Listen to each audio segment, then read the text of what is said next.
3 நிமிஷத்துக்குள்ள முத்தான ஒரு கதையை கேட்கலாமா?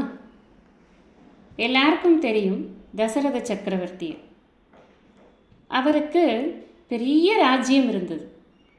அந்த கோசல தேசம் அப்படிங்கிறதும் அந்த அயோத்தியா நகரம் அப்படிங்கிறதும் ரொம்ப அழகாக வர்ணிக்கப்பட்டிருக்கு. என்னவோ அந்த இந்திரனுடைய பட்டணம் மாதிரியே அது இருக்கும், குபேரனுடைய பட்டணம் மாதிரியே அது இருக்கும். அவ்வளவு அழகழகான மதில்கள், அவ்வளவு அழகழகான இயற்கை வளங்கள் எல்லாம் இருக்குது அங்கே. ஒருத்தருக்கு கூட அங்கே வறுமைங்கிறதே கிடையாது, ஒருத்தருக்கு கூட அறியாமைங்கிறதே கிடையாது. அப்பேற்பட்ட ஒரு நகரம் அப்படின்னெல்லாம் அந்த நகரத்தை எல்லாம் விவரித்து அதற்கு தலைவனாக இருக்கிற அந்த தசரதனுக்கு நிறைய பெருமைகள் இருக்குது. சென்ற எந்த போராக இருந்தாலும் அவர் தான் ஜெயிச்சு கொண்டு வருவார். ஏகப்பட்ட பொருட்களை அது மாதிரி அவர் சேர்த்து வைத்திருக்கிறார். அவருக்கு கீழ்தான் அனைத்து ராஜ்யங்களும் இருக்கிறது. அவர் சக்கரவர்த்தி அப்படி என்னெல்லாம் அவரை பற்றி பேசியிருக்கு. ஆனால் அவர் சந்தோஷமாக இருந்தாரா அப்படின்னு கேட்டால் இல்லையாம். ஏன் அப்படின்னா, தூக்கி அணைச்சி கொஞ்சி விளையாட ஒரு குழந்தை இல்லை அவர்கிட்ட. அவருக்கு ரொம்ப வருத்தம். 60,000 மனைவிகள் அப்படின்னு எழுதுகிறாங்க. 60,000 மனைவிகள், 3 பட்டத்து மகிழ்ச்சிகள் எல்லாம் இருந்தும் கூட எனக்கு ஒரு குழந்தை இல்லையே, எனக்கு ஒரு வாரிசு இல்லையே அப்படின்னு அவருக்கு ரொம்ப வருத்தமாக இருந்தது. அதற்காக அவர் தன்னுடைய அரசவையை கூட்டி என்னதான் பண்ணுறது நாம் அப்படின்னு நிறைய தடவை டிஸ்கஸ் பண்ணியிருக்காரு.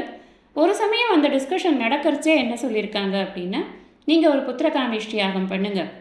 அது பண்ணும் பொழுது அதனுடைய பலனாக உங்களுக்கு நன்மக்கள் பேர் கிடைக்கும் அப்படின்னு அந்த அரசவையில் இருக்கக்கூடிய குலகுரு முதலிய அனைத்து அறிஞர்கள் பெருமக்கள் எல்லாரும் சொல்கிறாங்க. சரின்னு இவரும் அந்த புத்திரகாமேஷ்டி யாகத்தை ரொம்ப விமர்சையாக அவர் அதை நடத்துகிறார். சாதாரணமாக ஒரு யாகம் நடத்துறது அப்படின்னு சொன்னால் தன்கிட்ட இருக்கிற எல்லா பொருளையும் அதுக்கு செலவழிக்கணும். யாகம் நடத்துறதுனா சும்மா கிடையாது, அதுக்கு நிறைய பொருட்செலவுகள் பண்ணணும்.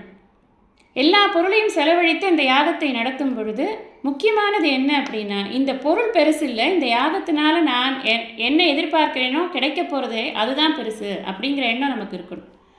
அது மாதிரி தான் அந்த தசரதனுக்கு இருந்தது. இந்த பொருள் பெரிய விஷயம் இல்லை, இந்த யாகத்தினால் எனக்கு புத்திரன் கிடைப்பான் இல்லையா, அந்த புத்திரன் தான் எனக்கு பெரிய விஷயம். எப்போவுமே ஒரு தாய் தந்தையருக்கு பொருள் அப்படின்னு சொன்னால், அதாவது சொத்து அப்படின்னு சொன்னால் அது எது அப்படின்னா தன்னுடைய பிள்ளைகள் தான் சொத்து. வள்ளுவரும் இதே தாங்க சொல்கிறார்.